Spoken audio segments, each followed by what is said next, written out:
You know the feeling. You swipe your card for a grocery bill that makes you wince, and then carry the bags home.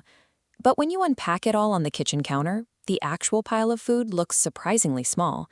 You are experiencing shrinkflation, the corporate strategy of reducing a product's physical size or quality while leaving the retail price exactly where it was. This data from a global inflation monitor shows exactly how widespread this has become. Look at the shrinking cans on the right. Across 33 countries, 46% of shoppers report seeing the products they buy getting physically smaller, while the price stays completely frozen. This missing volume is a deliberate adjustment, a strategy designed to siphon away your purchasing power right in front of you. Take Gatorade. When they replaced their standard 32-ounce bottle with a slimmer 28-ounce version, they didn't lead with the volume loss. Instead, they told consumers the bottle was redesigned to give athletes a better grip. This diagram shows Parle G Biscuits' extreme reduction. To maintain a 5 rupee price, the weight dropped from 100 grams to 92.5, 88, and finally 55 grams. To keep the illusion of value, the 55-gram box now promises 20% extra. Toblerone took a structural approach. They widened the gaps between their signature chocolate peaks, removing raw ingredients while the iconic outer box remained the same size. Companies often cite the rising costs of raw materials to justify these changes, but choosing to hollow out a product rather than clearly updating the price tag is a specific choice to bypass consumer awareness. To see why companies choose stealth over transparency, we have to look at the math inside the corporate boardroom. Imagine a manufacturer called Dritania. Suddenly, flour and sugar costs spike, and making a package of cookies costs 10 cents more than it did yesterday. This chart plots out price elasticity. The executives could raise the retail price to cover the new cost, but if the price on the shelf ticks upward by 10%, buyers often recoil and the sales volume drops off a cliff. Now look at size elasticity. If those same executives leave the price alone but shrink the physical weight of the cookies by 10%, the sales volume stays almost perfectly flat. Because shoppers are less likely to notice or stop buying the smaller packages, shrinking the product yields a higher total profit for the company than simply asking for more money. From a purely mathematical perspective, the incentive is to slip less product into the bag and hope the customer doesn't check the net weight.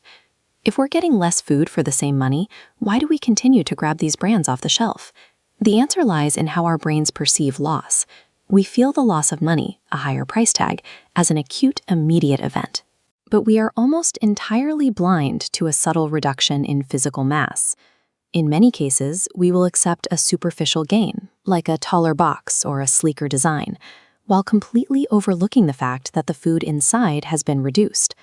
Look at this tray of hide-and-seek biscuits. The outer packaging remains large to project value on the shelf, but once you open it, you see the internal plastic tray is full of empty air, sitting exactly where the cookies used to be. This works because of our automatic cognitive response.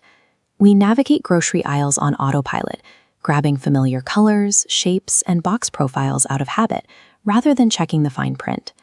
Shrinkflation turns these natural cognitive shortcuts against us, allowing companies to change the value of a product without triggering our internal alarm bells. Shrinkage also affects the actual ingredients inside the package. This is skimflation, the practice of watering down formulas, using cheaper alternative ingredients, or reducing the quality of materials to cut costs without the consumer noticing the change in taste or performance. Companies also utilize excuseflation, citing global events or supply chain disruptions to justify price hikes. This often leads to rising revenues, even as the customer gets less, because the price increases frequently outpace the manufacturer's actual supply costs. These combined tactics invisibly erode your standard of living. You end up paying more for products that are both smaller and made with lower-tier ingredients. This quiet erosion of value has finally reached the legislative level. Governments are formally investigating deceptive pricing models that hide these changes. The Australian government has announced plans to penalize brands that abuse pricing codes. In France, some supermarket chains have even started putting warning labels on the shelves to identify products that have shrunk in size. But the most immediate and effective defense is a vigilant consumer who breaks the habit of shopping on autopilot. Ignore the claims that a recipe is new and improved. Instead, look at the small shelf tag for the unit price, the cost per 100 grams. That number reveals the actual value, regardless of how the company reshapes the box. Corporations can slim down a bottle or widen the gaps in a chocolate bar, but they cannot hide the fundamental math of unit pricing.